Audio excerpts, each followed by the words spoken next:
I think मेरा जो मकसद था यहाँ पे आने का और इनके साथ काम करने का, डेफिनेटली मेरे सामने मेरे जो यूथ है, हमारी जो नए लोग हैं, जो नए बच्चे हैं इस वक्त इस मुल्क के, जो आगे फ्यूचर है, उनके लिए मैं यहाँ पे आया हूँ और इनके साथ मैंने काम करने की ख्वाहिश जाहिर की है। देखिए, हमारे नौजवान एक बड़ी तादाद में इस वक्त जो है मनशियात की तरफ जा रहे हैं और I think being a role model, ये हर एक के ऊपर रिस्पॉन्सिबिलिटी है। और जो इस मुल्क में रहता है, ये हर एक उस बंदे के ऊपर रिस्पॉन्सिबिलिटी है कि अपने फ्यूचर को, हमारे जो मकसद, हमारे जो बच्चे हैं, उनको एक अच्छे रास्ते पे, साफ सुथरे रास्ते पे लेके चले। और as a been a cricketer और बीन अ पाकिस्तानी, मेरे ऊपर ये रिस्पॉन्सिबिलिटी है कि मैं जितनी भी नई जनरेशन, जो नए लड़के हैं हमारे, उनको ग्राउंडों में लेके आऊँ,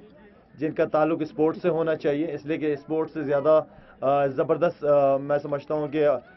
यंग बच्चों के लिए और कोई नहीं है। और मेरे ख्याल में सबसे बड़ी रिस्पॉन्सिबिलिटी इस वक्त पेरेंट्स के ऊपर मैं समझता हूँ है, उनके टीचर्स के ऊपर है,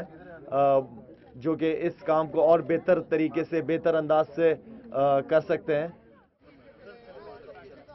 नसीर भाई, बाकियों को रोक दें, पब्लिक